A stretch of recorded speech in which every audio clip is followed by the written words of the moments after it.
First they ignore you, then they mock you, then they attack you, then you win. Gandhi. Who is running scared?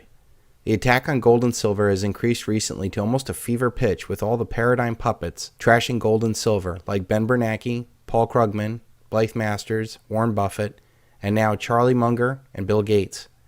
I guess after all the market manipulations have been burned out, and no one is left to fall for the same trick in their paper casino, all you're left with is trash talking before the guns come out. In the most recent CNBC interview with Bill Gates and Warren Buffett, they again attack gold. The very fact that they're doing this screams of desperation, and one has to wonder, is this the best they've got? Since September 2001, the beginning of our current winter cycle, the smartest investor, Warren Buffett with his Berkshire Hathaway, has barely kept up with real inflation of just over a 50% return over 12 years. And Microsoft has done worse than that. Meanwhile, gold and silver have returned 500 and 600% respectively, and they have much further to go, as none of the systemic problems that have come to light during this winter cycle have been solved. Can you imagine how insane it would be for a gold and silver football team that went undefeated for 12 years in a row, and the worst team in the league that did not even make the playoffs was trash-talking that legendary record? Seriously, how ridiculous would that look? And yet these financial and technological has-beens don't even have the common courtesy to say good game after they get their heads handed to them for the past 12 years. They mock the unproductive nature of gold, but it's sad to think that the productive effort of the best minds in technology and the investment community can't even hold a candle to gold and silver over the past 12 years. I would mock an investor that has been so wrong when it's counted the most. We praised these investors and innovators during the go-go years, but did it really matter? Everybody was making money in the 90s. The investors I respect and listen to are the ones that saw change was happening and changed course before the rest of the world woke up to that fact. Guys like Buffett and Munger are just crony capitalists that made their money through insider deals and then got saved on our back with the bailouts. The more they talk, the less I respect their opinions. And seriously, are these the best spokesmen for this paradigm? Bill Gates starts off his attack on gold with his glowing record on investing in silver. Gold today was something that both Charlie and Warren made pretty clear they're not a big fan of. What about you? I'm certainly in that camp. Historically, I did have some silver investments that at a time Warren actually had some silver investments. He got out fairly quickly. You know, I stayed in and did very well on silver. But, you know, gold is a very tough one because it's so psychological. Gold is not a psychological investment. It is the only sane thing and real in this insane imaginary asset world. To me, the insanity is that we believe this digital wealth actually means something real. And if central banks or the IMF ever decided to take advantage, and I think countries need liquidity, you know, hey, there's an asset that's not doing anything for the citizens. The G6 central banks have stopped selling this barbarous relic, and now non-G6 central banks are buying gold hand over fist. Brazil, Russia, India, China, even South Korea and Mexico have been buying gold. The BRICS nations are setting up their own IMF and SWIFT system, as they know that the dollar is going to fail. Bill Gates then rambles on and keeps going back to his talking point about it being purely psychological. You know, because it's purely psychological, it's not like people would say, oh, well, when it gets to $800 an ounce, people will buy 4 times as much jewelry. There's no, nothing that steps in as a buyer at any price. It's just purely, oh, other people in the future will think it's worth more than it's worth today. Which, you know, if you think the world is scary and people are going to panic, I'm not saying that theory doesn't exist, but there is no floor if ever people got a view. Well, Bill, if it was purely psychological, why do central banks hold it at all? Gold is the most liquid reserve asset in the world. I mean, even enemies trade gold. It is not so much that the price of gold is going up, but it is the value of the dollar that is going down, and the greater fool theory is not a great reason not to buy gold. The greater fool in this case is the people that keep their wealth in the paper casino, hoping against all odds of hitting it big in this rigged game. He finally puts himself out of misery talking about supply concerns 10 to 20 years from now. As this price gets high and you look at a 10 to 20 year time frame, the supply equation will change. And so the bulls have to offset the fact that there'll be quite a bit, not in the near term, but over a period of time. And these people are claiming that they can predict, gold prices out into the future, which certainly with equities you can feel like you can. Well, there you have to understand the innovations in digital mining techniques or some new extraction techniques, which actually I think are pretty interesting, and I doubt many people factor that in. The only digital mining techniques that gold and silver investors care about is the digital alchemy Ben Bernanke can create with his QE iPhone app. What Bill does not mention is why both him and Warren Buffett invested in silver at all. This proves that they know a lot more about silver than they're leading on to. I mean, if they came out and said that they owned a little bit of gold, I would write them off as just having a balanced portfolio. But these men went in and bought silver, and in a big way. There's a lot of educational process that goes into that investment. It is certainly not an investment that people wake up one day and say that I'm going to go out and go buy silver like they would with Apple stock. Both Warren and Bill, for all their talking, never say why they invested in silver and the real reason why Warren Buffett sold out. The financial policy of the welfare state requires that there be no way for owners of wealth to protect themselves. This is the shabby secret of the welfare state's tirades against gold. Deficit spending is simply a scheme for confiscation of wealth. Gold stands in the way of this insidious process. It stands as a protector of property rights. If one grasps this, one has no difficulty in understanding the statist antagonism towards the gold standard. Alan Greenspan. You mentioned the high tide, the low tide. Where are we right now? Would it be a better idea to jump into equities at this point, or something like gold, which, by the way, hit a record high today? Oh, I don't have the slightest interest in gold. The real reason why Charlie Munger does not have any interest in gold is because if enough people followed the silver bullet and the Silvershield and sold their paper assets and bought real tangible wealth, the predatory collectivist scheme that he rides on top of would fail. And I don't see how you become rational hoarding gold. Even if it works, you're a jerk. Unfortunately for Charlie, the sophomoric high school social pressure of calling someone a jerk is a weak defense of that system. Mr. Munger, under President Bush, just before he left office, as you know, there was a $750 million bailout, and then since President Obama came into office, another $750 million. In your opinion, would it have been wiser to bail out Main Street and, let's say, the government extending like a student loan to houses who are facing foreclosure, forfeiture, or eviction for renters, rather than bailing out Wall Street? Well, I think you've got it exactly wrong. I think those bailouts were absolutely required to save your civilization and to give you the best chances of solving the housing and student loan and other problems. I think that was absolutely required, and we were lucky that both administrations were as wise and bold as they were. So you shouldn't resent that. You should thank God they did it. And I think if you understand the system and the dangers it was in, you would recognize that that's the least of that. That was your blessing. Get the economy with enough misery, get enough disruption, destroy the currency. God knows what happens. So I think when you got troubles like that, you shouldn't be bitching about a little bailout. You should have been thinking it should have been bigger. I mean, those people were working for you, and they were in both parties. They were a credit to both of us that all that happened. What an arrogant ass. To sit there and tell college students that are racked up with $1 trillion worth of debt, with an economy that's been destroyed, and to tell them that we should be somehow grateful that we bailed out your ass, and that we should be grateful that the criminal elite owns both parties, and stuck the bill for their irresponsibility on our backs and our future? Why is this guy held in such high esteem?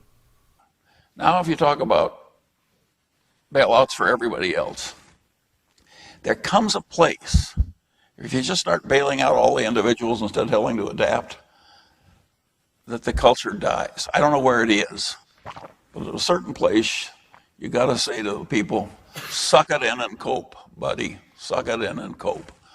We should have told you to suck it in and cope instead of bailing you out. Moral hazard is where there is a tendency to take undue risks because the costs are not borne by the party taking the risk. Insiders like Munger and Buffett have always had enough sway in both parties to call in favors to save their asses when their bets turn horribly against them. Because of the implicit backing of these crony capitalists by the Fed in both parties, they can continue to bet on assets and consolidate power, knowing that if they get too big enough, they can always run to the tit of Washington or the Fed to bail them out. The line they always sell us is that their collapse would bring about systemic counterparty risk that would end the entire system. Well, they are right about that, and ultimately that's what needs to happen. One way or the other, the system is going to collapse from the mathematical nature of either too much debt or printing too much money. So when Munger talks about our culture dying if there was no bailout and to suck it up, I would argue that our culture has been dying for years. We need to spit out this cancerous money and the crony capitalists along with the system and institutions that empower them. What exactly is it that we should be saving in this civilization? Is it the arrogant crony capitalists raping humanity with their debt schemes? Is it our jobs shipped overseas to slave labor countries like China? Is it the 43% of Americans that are obese? Is it the 26 million Americans on antidepressants? Is it the multiple and endless wars we're fighting? Is it the $1 trillion worth of student debt that is destroying the lives of our youngest generation? What exactly is worth holding on to? There is only one thing in nature that takes more than it needs, and it is cancer. Our way of life is a systemic cancer that has already destroyed a once healthy population of the United States.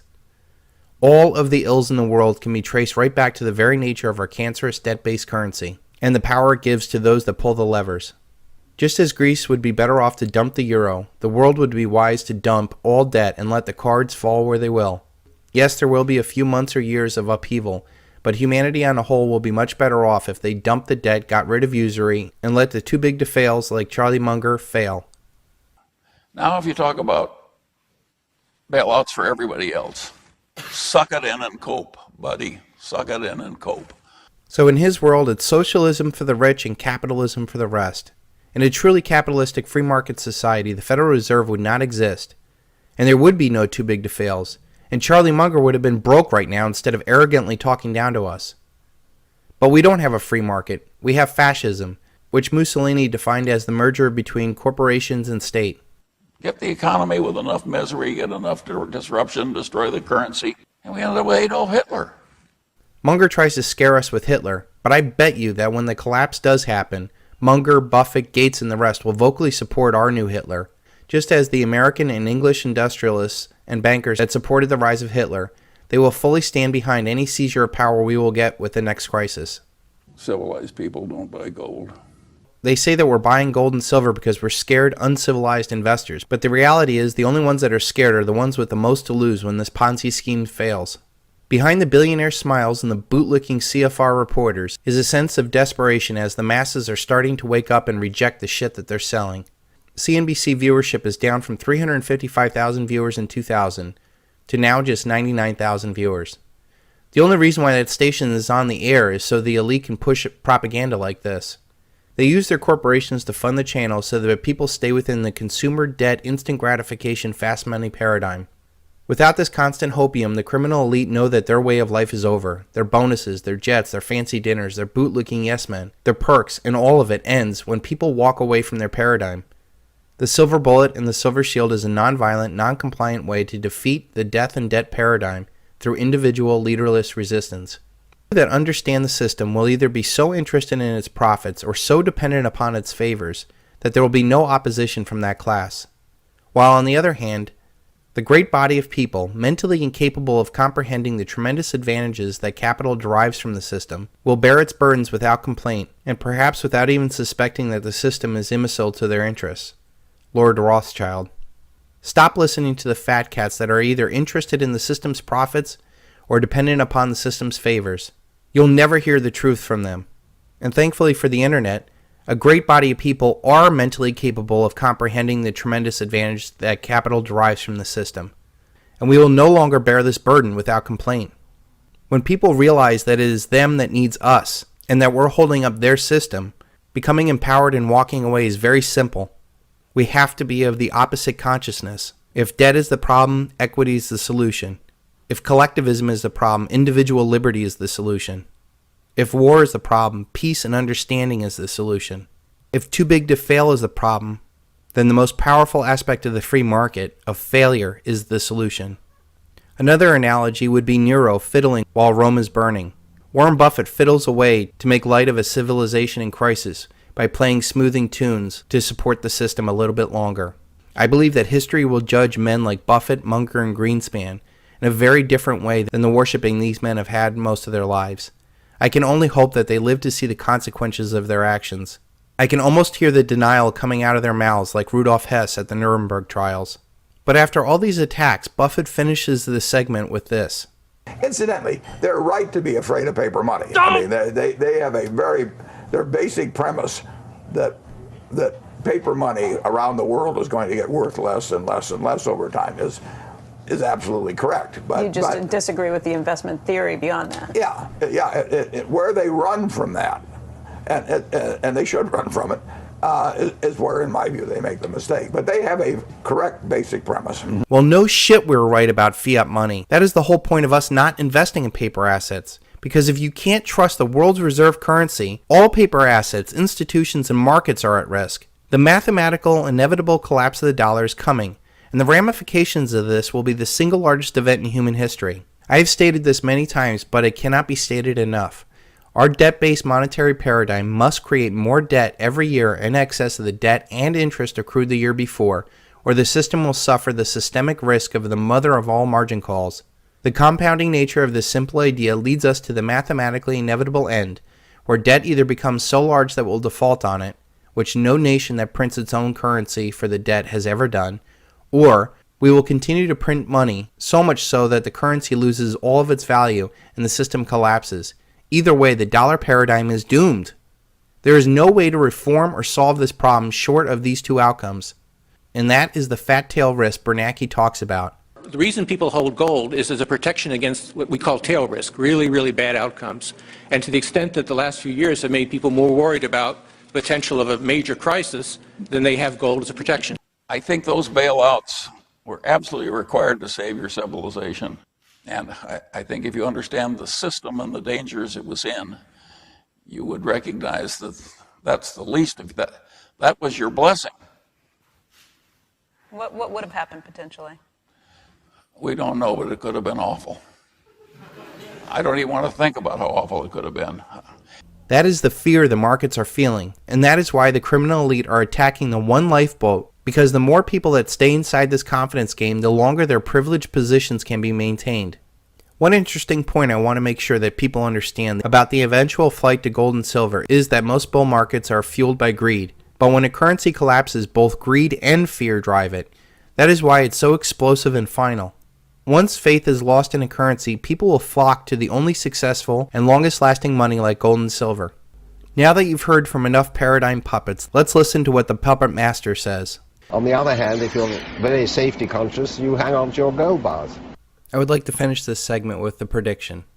When the dollar does collapse, we will be given two false choices. One, of either a banker gold standard, or two, some sort of nationalist, fascist digital card currency. What if we got rid of cash? After all, cash is what keeps terrorists, drug dealers, and gun dealers in business. Could a move to a cashless economy around the world help America? Neither one of them are a solution, nor are they the problem.